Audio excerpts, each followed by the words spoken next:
was a lawyer once. His name was Francis Scott Key. He penned a song that I'm sure you're aware of. You've seen it. It's in most hymnals throughout our churches. It's called the National Anthem. It is our song as an American. We go, however, to a ball game. We stand in our church services and we sing the words of that song, and they float over our minds and our lips, and we don't even realize what we're singing. Most of us have memorized it as a child, but we've never really thought about what it means. Let me tell you a story. Francis Scott Key was a lawyer in Baltimore. The colonies were engaged in vicious conflict with the mother country, Britain. Because of this conflict and the protractedness of it, they had accumulated prisoners on both sides. The American colonies had prisoners and the British had prisoners. And the American government initiated a move. They went to the British and they said, let us negotiate for the release of these prisoners. They said, we want to send a man out to discuss this with you. They were holding the American prisoners in boats about 1,000 yards offshore. And they said, we want to send a man by the name of Francis Scott Key. He will come out and negotiate to see if we can make a mutual exchange. On the appointed day, in a rowboat, he went out to this boat and he negotiated with the British officials. And they reached a conclusion that men could be exchanged on a one-for-one basis. Francis Scott Key, jubilant with the fact that he'd been successful, went down below in the boats, and what he found was a cargo hold full of humanity, men.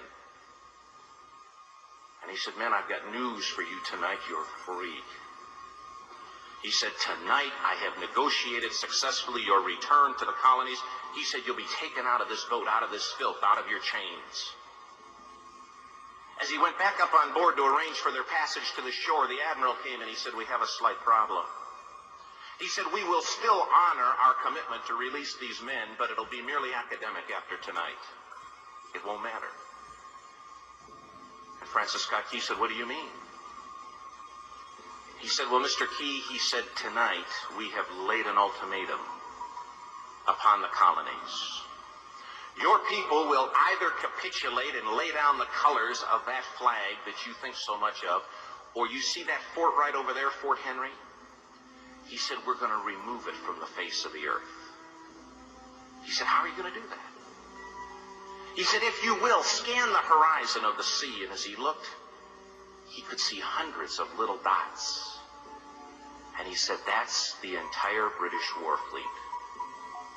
He said, all of the gunpowder, all of the armament is being called upon to demolish that fort. It will be here within striking distance in a matter of about 2.5 hours. He said, the war is over. These men would be free anyway. He said, you can't shell that fort. He said, that's a large fort. He said, it's full of women and children. He says, it's predominantly not a military fort. They said, don't worry about it. They said, we've left them a way out. And he said, what's that? He said, do you see that flag way up on the rampart? He said, we have told them that if they will lower that flag, the shelling will stop immediately. And we'll know that they've surrendered, and you'll now be under British rule. Francis Scott Key went down below and told the men what was about to happen. And they said, how many ships? He said, hundreds. The ships got closer. Francis Scott Key went back up on top and he said, men, I'll shout down to you what's going on as we watch. As twilight began to fall, and as the haze hung over the ocean as it does at sunset, suddenly the British war fleet unleashed.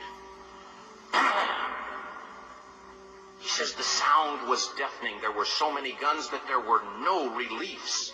He said it was absolutely impossible to talk or hear. He said suddenly the sky, although dark, was suddenly lit. And he says from down below, all he could hear the men, the prisoners, saying was, tell us where the flag is. What have they done with the flag? Is the flag still flying over the rampart? Tell us. 1 hour, 2 hours, 3 hours into the shelling, every time the bomb would explode and it would be close to the flag, they could see the flag in the illuminated red glare of that bomb, and Francis Scott Key would report down to the men below, it's still up. It's not down. admiral came and he said, "Your people are insane." He said, "What's the matter with them?" He said, "Don't they understand this is an impossible situation?" Francis Scott Key said he remembered what George Washington had said. He said, "The thing that sets the American Christian apart from all other people in the world is he will die on his feet before he'll live on his knees."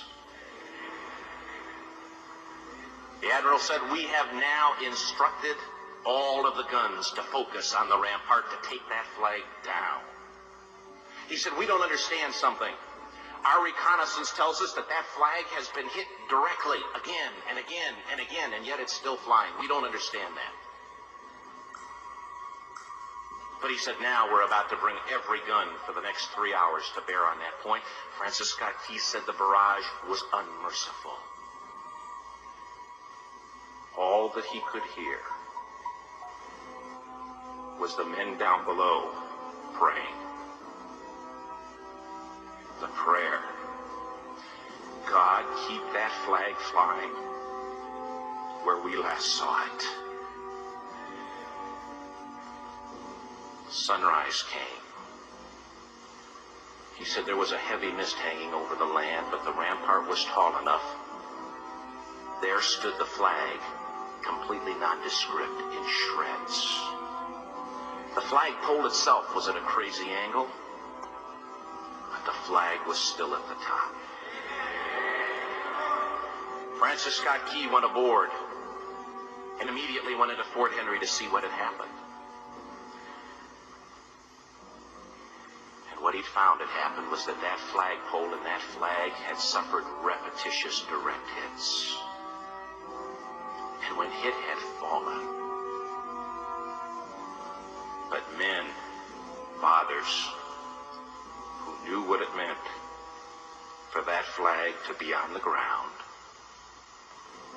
although knowing that all of the British guns were trained on it, walked over and held it up humanly until they died. Their bodies were removed and others took their place. Francis Scott Key said what held that flagpole in place at that unusual angle were patriots' bodies. He penned the song, "Oh, say can you see by the dawn's early light what so proudly we hailed at the twilight's last gleaming? Or the rocket's red glare, the bombs bursting in air, gave proof through the night that the flag was still there. Oh, say, does that star-spangled banner yet fly and wave o'er the land of the free and the home of the brave? The debt was demanded, the price it was paid.